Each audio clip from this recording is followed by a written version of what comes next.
Hello viewers, সবাই কেমন আছো? আল্লাহর রহমতে সবাই ভালো আছো।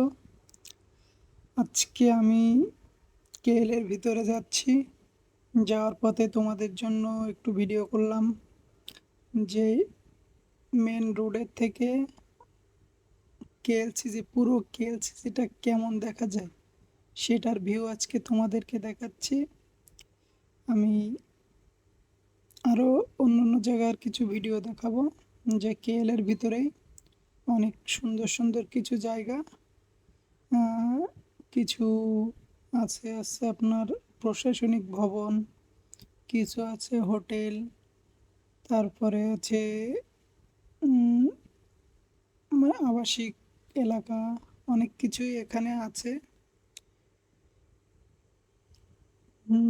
আর এই রাস্তার পাশ দিয়ে যে বিল্ডিংগুলো আছে বেশিরভাগ প্রশাসনিক বিল্ডিং আছে, তারপরে আপনার আছে নিজস্ব যেসব বিল্ডিং সেগুলো আছে, বেশিরভাগ প্রশাসনিক বিল্ডিংই আছে।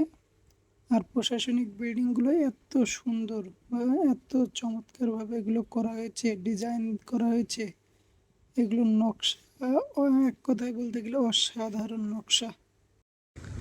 এত তাড়াতাড়ি মালয়েশিয়া এত উন্নত হয়েছে কী জন্য, এটা নিয়ে আজকে তোমাদের সাথে আমি আলোচনা করব। মালয়েশিয়া 1957 সালে স্বাধীনতা লাভ করে, তারপরেই আমাদের বাংলাদেশ স্বাধীন হয়। প্রায় 14 বছর পরে আমাদের বাংলাদেশ স্বাধীন হয়। কিন্তু বাংলাদেশের থেকে মালয়েশিয়া সর্বোপরি অনেকটাই এগিয়ে। এর কারণ কি? এর মূল কারণ হচ্ছে মালয়েশিয়া যখন স্বাধীন হয়েছে তখন মালয়েশিয়াতে এমন কোনো জায়গা বেশিরভাগ ক্ষতিগ্রস্ত হয়নি, কিন্তু আমাদের বাংলাদেশ 1971 সালে যখন স্বাধীন হয়েছে আমাদের বাংলাদেশের পুরো দেশটাই ধ্বংস করে দিয়েছিল সেই হানাদার বাহিনী, পাকিস্তান বাহিনী।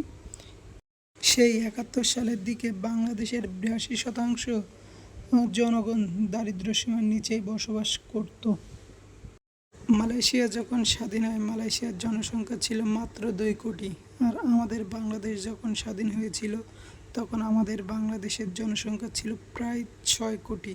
তখন আমাদের দেশের জনসংখ্যায় অধিকাংশ ছিল দারিদ্র। সবচেয়ে বড় কথা, 90 দশকের দিকে মালয়েশিয়ার অর্থনীতির পরিবর্তন আসে। আর সবচেয়ে যে জিনিসটা লাগে একটা দেশকে উন্নত করতে সেটা হচ্ছে সে দেশের জনগণ যদি চায় তাহলে অবশ্যই খুব তাড়াতাড়ি সে দেশটা উন্নত হতে পারে। এদেশের মানুষের সবচেয়ে বড় যে পরিবর্তন সেটা হচ্ছে ঝগড়া ঝামেলা থেকে তারা বিরত থাকে। সবসময় তারা কাজকে প্রাধান্য দেয়, কখনোই কাজ বাদে তারা বসে থাকে না। অবশ্যই তারা ঘোরাফেরা করে, অবসর টাইম কাটায়, কিন্তু সেটা কাজের পরে। এজন্য এই দেশটা এত উন্নত হচ্ছে, আরও ভবিষ্যতে আরও অনেক উন্নত হবে। এদেশের সবচেয়ে বড়টা পরিবর্তন সেটা এদেশের নারী বলেন পুরুষ বলেন সবাই কাজ করে, কারোর কোনো ভেদাভেদ নেই। যেমন আমাদের বাংলাদেশে শুধু পুরুষরাই কাজ করে, মহিলারা অনেক কম কাজ করে, গ্রামের দিকে হোক শহরের দিকে হোক। কিন্তু এদেশের কোনো নিয়ম নাই, সবাই কাজ করে।